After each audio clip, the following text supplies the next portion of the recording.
പേരിൽ ഉണ്ടായിരുന്ന ഒരാളാണല്ലോ. എന്തൊക്കെ കാര്യങ്ങളായിരുന്നു പറഞ്ഞത്?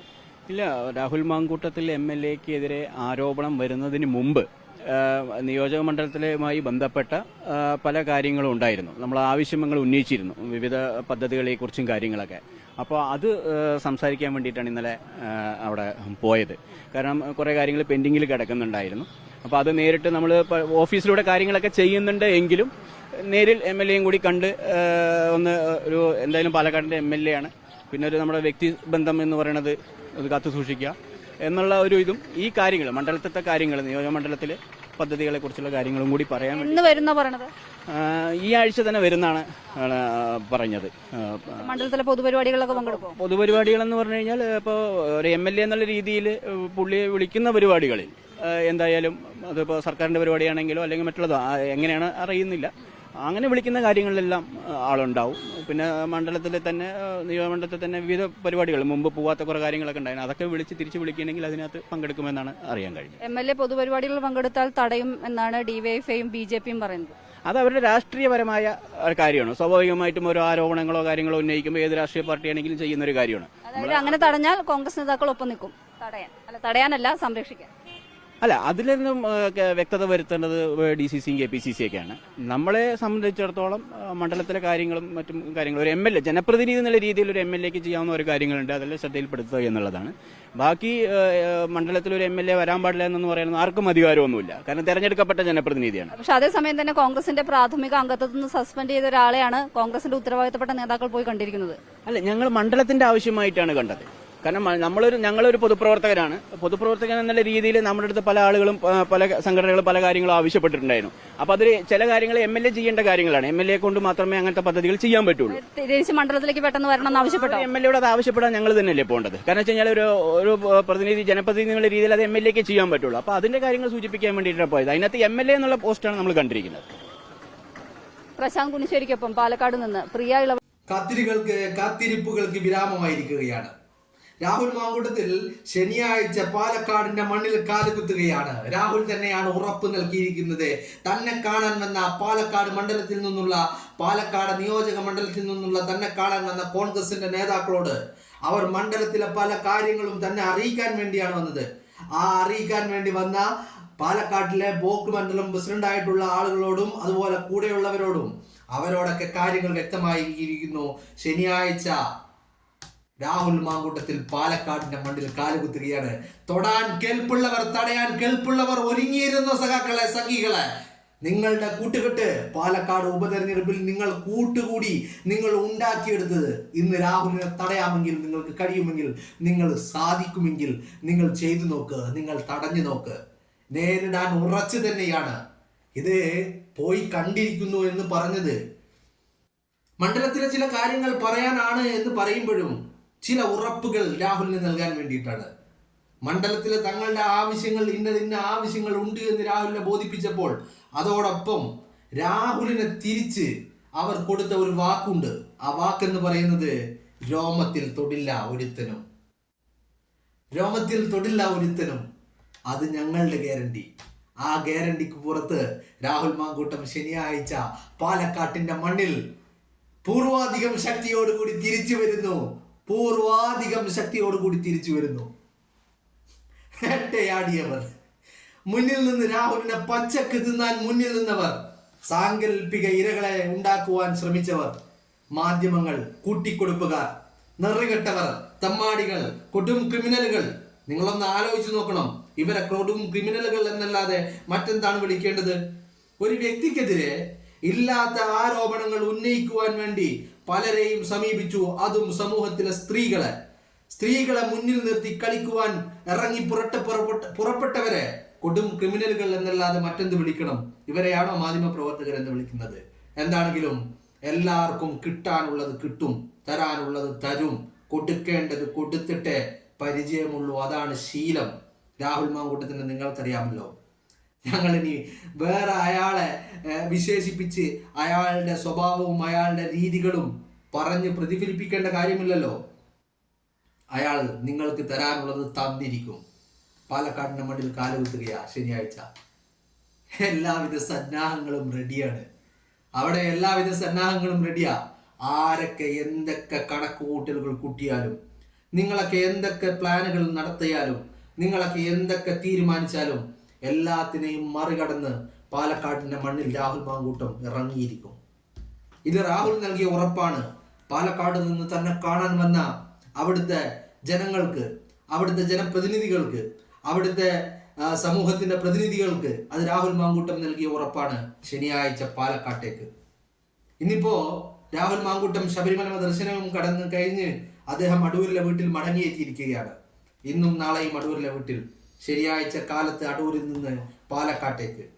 നമ്മൾ പ്രതീക്ഷിച്ചത് മറ്റൊന്നായിരുന്നു. നിയമസഭയിലേക്ക് പോകുന്നതിന് മുമ്പ് പാലക്കാട്ട് എത്തുമെന്നായിരുന്നു പ്രതീക്ഷിച്ചത്. ബട്ട് പാലക്കാട് എത്തിയില്ല.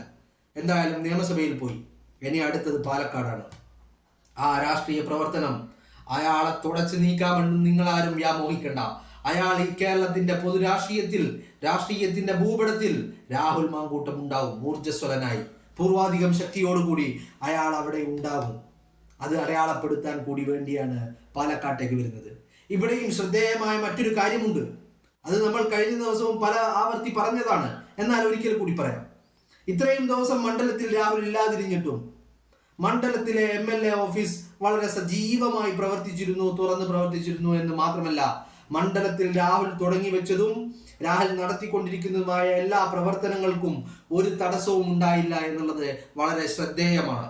കാരണം രാഹുൽ സ്ഥലത്തിൽ എന്ന് കരുതി മണ്ഡലത്തിലെ പ്രവർത്തനങ്ങൾക്ക് യാതൊരുവിധ പാകപ്പിഴവും ഉണ്ടായിട്ടില്ല, യാതൊരുവിധ തടസ്സങ്ങളും ഉണ്ടായിട്ടില്ല. അത് വളരെ കൃത്യമായി തന്നെ നടന്നുകൊണ്ടിരിക്കുന്നു എന്നുള്ളത് തന്നെയാണ്.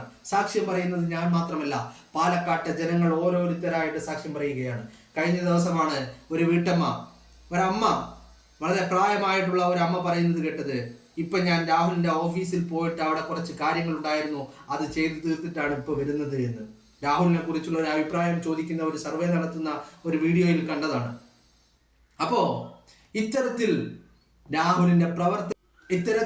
രാഹുൽ മാങ്കൂട്ടത്തിന്റെ MLA എന്ന നിലയിൽ പാലക്കാട് ചെയ്യേണ്ട കാര്യങ്ങൾക്ക് യാതൊരുവിധ തടസ്സങ്ങളോ മുടക്കങ്ങളോ ഒന്നും ഉണ്ടായിട്ടില്ല. അത് വളരെ കൃത്യമായി ചിട്ടയോടുകൂടി എല്ലാ കാര്യങ്ങളും എല്ലാ ദിവസവും MLAയുടെ ഓഫീസ് തുറന്ന് പ്രവർത്തിച്ചുകൊണ്ട് വളരെ കൃത്യമായി നടക്കുന്നുണ്ട് എന്നുള്ളതാണ്. അതിനപ്പുറത്തേക്ക് നമ്മൾ ഇപ്പോൾ മാധ്യമങ്ങൾ അടുത്ത ഒരു ശ്രമം നടത്തുന്നത് എന്തെന്ന് വെച്ചാൽ, ഇപ്പൊ നിങ്ങൾ കണ്ട ആ ഒരു ബൈറ്റിൽ നിങ്ങൾ കണ്ടതാണ് അവരുടെ ചില കുത്തിത്തിരിപ്പൻ പരിപാടികൾ. അതായത് കോൺഗ്രസ് നേതൃത്വം പാർട്ടിയിൽ നിന്ന് പുറത്താക്കിയ ഒരാളെയാണ് കോൺഗ്രസിന്റെ നേതൃനിരയിൽ നിന്നുള്ള ആളുകൾ കാണാൻ പോയത്. അത് മോശമുള്ള കാര്യമല്ലേ, അല്ലെങ്കിൽ അതൊരിക്കലും സംഭവിക്കാൻ പാടില്ലാത്തതല്ലേ എന്ന് ആ വ്യക്തി, ആ പറയുന്ന കാണാൻ പോയ വ്യക്തി പറഞ്ഞ കാര്യം വളരെ ശ്രദ്ധേയമാണ്. ഞങ്ങൾ പാലക്കാട് നിയോജക മണ്ഡലത്തിലുള്ളവരാണ്, ഞങ്ങൾ പാലക്കാട്ടെ വോട്ടർമാരാണ്. ഈ വോട്ടർമാരെന്ന നിലയിൽ ഞങ്ങൾ വോട്ട് ചെയ്ത് വിജയിപ്പിച്ച MLA എന്ന നിലയിൽ ഞങ്ങളുടെ ആവശ്യങ്ങൾ പറയാൻ വേണ്ടിയാണ് പോയത്. അതിനപ്പുറത്തേക്ക് ഇത് സംഘടനാപരമായ ഒരു കാര്യമല്ല എന്ന് പറഞ്ഞു വെക്കുമ്പോൾ നിങ്ങൾ എന്തിനാണ് ഇങ്ങനെ കുത്തിത്തിരിപ്പുണ്ടാക്കാൻ ശ്രമിക്കുന്നത്? നിങ്ങൾ കുത്തിത്തിരിപ്പുണ്ടാക്കാൻ ശ്രമിക്കുന്നതിനുള്ള കാരണം എന്ന് പറയുന്നത്, നിങ്ങൾ ആഗ്രഹിക്കുന്നു രാഹുൽ ആ വീണെടുത്ത് നിന്ന് ഒരിക്കൽ പോലും എഴുന്നേറ്റ് പോകരുത്, എഴുന്നേറ്റ് നിൽക്കരുത് എന്ന് നിങ്ങൾ ആഗ്രഹിക്കുന്നു. അയാളുടെ തിരിച്ചുവരവിനെ അത്രമാത്രം നിങ്ങൾ ഭയപ്പെടുന്നുണ്ട്. അതാണ് ഏറ്റവും വലിയ കാര്യം. അത് ഇല്ലാതെയാക്കുവാനുള്ള എല്ലാ ശ്രമങ്ങളും നിങ്ങൾ നടത്തുന്നുണ്ട്. ബട്ട് നിങ്ങൾക്ക് തെറ്റി. നിങ്ങൾ കണക്ക് കൂട്ടുന്നതിനപ്പുറത്തേക്കാണ് പാർട്ടിയും രാഹുലും ചിന്തിക്കുന്നത് എന്നുള്ള തിരിച്ചറിവെങ്കിലും നിങ്ങൾക്കുണ്ടാവണം. നിങ്ങൾക്ക് തോന്നുന്നുണ്ടോ ഇവിടെ KPCCയും സതീശനും ഒക്കെ പറയുന്നതിനപ്പുറത്തേക്ക് രാഹുൽ പോകുമെന്ന്? ഒരിക്കലുമില്ല. അവരുടെ നിർദ്ദേശങ്ങൾക്ക് അപ്പുറത്തേക്ക് രാഹുൽ പോകില്ലെന്നേ. ഇനി രാഹുലിന് എന്താണ് അയോഗ്യത അതുകൂടി നിങ്ങളൊന്ന് പറയണം. ഇപ്പൊ രാഹുൽ ശബരിമലക്ക് പോകാൻ പാടില്ല, രാഹുൽ നിയമസഭയിൽ പോകാൻ പാടില്ല, രാഹുൽ MLA സ്ഥാനത്ത് ഇരിക്കാൻ പാടില്ല, അയാൾ രാജിവെക്കണം, അയാൾ പാലക്കാട്ടേക്ക് വരാൻ പാടില്ല, അയാൾ പാലക്കാട്ടേക്ക് വരരുത്, അയാൾ പൊതുപ്രവർത്തനം നടത്തരുത് എന്നൊക്കെ ആവശ്യപ്പെടുന്നവർ ഇയാൾക്ക് എന്തുകൊണ്ട് ഇയാൾ ചെയ്യരുത്? എന്താണ് ഇയാൾക്കുള്ള ഒരു അയോഗ്യത? എന്താണ് ഒന്ന് പറയണം അല്ലേ? ഇപ്പൊ അയാൾ ഇതൊന്നും ചെയ്യരുത് എന്ന് പറയുമ്പോൾ അതിനൊരു കാരണം വേണ്ടേ? എന്താ കാരണം? അയാൾക്കെതിരെയുള്ള ആരോപണങ്ങളാണോ? അല്ല അയാൾക്കെതിരെ ഒരു കേസുണ്ടോ? അയാൾക്കെതിരെ ഒരു FIR ഉണ്ടോ? അയാൾക്കെതിരെ അറസ്റ്റ് വാറണ്ട് ഉണ്ടോ? അതോ അയാൾ അറസ്റ്റ് ചെയ്യപ്പെട്ട് ജാമ്യത്തിൽ പുറത്തിറങ്ങി നടക്കുന്ന വ്യക്തിയാണോ? അയാൾക്കെതിരെ ഒരു പരാതിക്കാരി ഉണ്ടോ? എന്താണുള്ളത് അയാൾക്കെതിരെ? അയാൾക്കെതിരെ ഇതൊന്നുമില്ല എന്ന് പറഞ്ഞാൽ ആരോപണങ്ങളൊക്കെ അടിസ്ഥാനരഹിതമാണ് എന്നല്ല ഇതിന്റെ അർത്ഥം. വാസ്തവ വിരുദ്ധമായ ആരോപണങ്ങളാണെന്നല്ല ഇതിന്റെ അർത്ഥം. അങ്ങനെ വാസ്തവ വിരുദ്ധമായ ആരോപണങ്ങൾക്ക് പുറത്ത് ഒരു വ്യക്തി അതിനെ താങ്ങിക്കൊണ്ട് നിൽക്കണമെന്ന് പറയുന്നത് എന്തിന്റെ അടിസ്ഥാനത്തിലാണ്? എന്തിന്റെ അടിസ്ഥാനത്തിലാണ്? നിങ്ങൾക്ക് വലിയ വിഷമമുണ്ട് എന്നറിയാം. രാഹുൽ MLA സ്ഥാനം രാജിവെക്കാത്തത് നിങ്ങളെ സംബന്ധിച്ചിടത്തോളം ഒരു തോൽവിയാണ്. രാഹുൽ നിയമസഭയിലെത്തിയത് നിങ്ങളെ സംബന്ധിച്ചിടത്തോളം ഒരു തോൽവിയാണ്. രാഹുൽ ഇപ്പൊ പാലക്കാട്ടേക്ക് തിരിച്ചു വരുന്നതും അയാൾ പാലക്കാട് നിയോജക മണ്ഡലത്തിൽ സർവ്വസന്നാഹങ്ങളോടുകൂടി അയാൾ പ്രവർത്തനങ്ങളിൽ മുഴുകുന്നതും നിങ്ങളെ സംബന്ധിച്ചിടത്തോളം ഒരു തോൽവിയാണ്. കാരണം നിങ്ങൾ ഇത്രയും ദിവസം അയാളെ വേട്ടയാടിയതും അയാളെ വിചാരണ ചെയ്തതും അയാൾക്കെതിരെ ഉണ്ടാക്കിയിരിക്കുന്ന ഈ കോലാഹലങ്ങളും ഈ വിവാദങ്ങളും ഒക്കെ പൊളിഞ്ഞ് തരിപ്പണമായി താഴെ വരികയാണ്. കാരണം അയാളുടെ തിരിച്ചുവരവോടുകൂടി എല്ലാം തകർന്നടിയുമെന്നുള്ള കാര്യത്തിൽ നിങ്ങൾക്കൊരു സംശയവുമില്ല. അപ്പൊ അതുകൊണ്ട് നിങ്ങൾക്ക് വലിയ സങ്കടമുണ്ട് എന്ന് മനസ്സിലാക്കാൻ കഴിയും. നിങ്ങൾ വലിയ രോഷത്തിലാണെന്ന് മനസ്സിലാക്കാൻ കഴിയും. നിങ്ങൾക്ക് വലിയ അസഹിഷ്ണുതയുണ്ട് എന്നുള്ളതും മനസ്സിലാക്കാൻ കഴിയും. എന്ന് കരുതി നിങ്ങൾ ഉദ്ദേശിക്കുന്നിടത്ത് രാഹുൽ നിൽക്കണമെന്ന് നിങ്ങൾ വാശി പിടിക്കരുത്. അത് നിങ്ങളല്ല തീരുമാനിക്കുന്നത്. അത് തീരുമാനിക്കുന്നത് രാഹുലാണ്. അത് തീരുമാനിക്കുന്നത് പാർട്ടിയാണ്. അതിനപ്പുറത്തേക്ക് മറ്റൊന്നില്ല. പാലക്കാട്ട് ജനം പറയുന്നു രാഹുൽ മാങ്കൂട്ടം പാലക്കാട്ട് ഉണ്ടാവണമെന്ന് പറഞ്ഞിട്ടുണ്ടെങ്കിൽ പാലക്കാട്ടിന്റെ മണ്ണിൽ രാഹുൽ മാങ്കൂട്ടം ഉണ്ടാവും. എന്താണെങ്കിലും ശനിയാഴ്ച ഈ പറയുന്ന എല്ലാ കാര്യങ്ങൾക്കും വിരാമമാകുകയാണ്. അയാളുടെ ജീവിതത്തിന്റെ രാഷ്ട്രീയ ജീവിതത്തിന്റെ 2ാം ജൈത്രയാത്ര പാലക്കാടിന്റെ മണ്ണിൽ നിന്ന് ഈ ശനിയാഴ്ച തുടങ്ങുകയാണ്. പ്രത്യേകം നോട്ട് ചെയ്ത് വെക്കണം. രാഹുൽ നിങ്ങൾ കാണുന്നില്ല എന്ന് എനിക്കറിയാം. നിങ്ങൾ കാണുന്നുണ്ടെങ്കിൽ നിങ്ങൾ പ്രത്യേകം നോട്ട് ചെയ്ത് വെക്കണം. ശനിയാഴ്ച ആ ഡേറ്റ്, നിങ്ങൾ പാലക്കാട് വന്നിറങ്ങുന്ന ആ സമയം, ആ ദിവസം നിങ്ങളുടെ ജീവിതത്തിൽ, നിങ്ങൾ മരിക്കുന്ന കാലത്തോളം നിങ്ങളുടെ ജീവിതത്തിൽ നിങ്ങൾ ഓർമ്മിച്ച് വെക്കണം.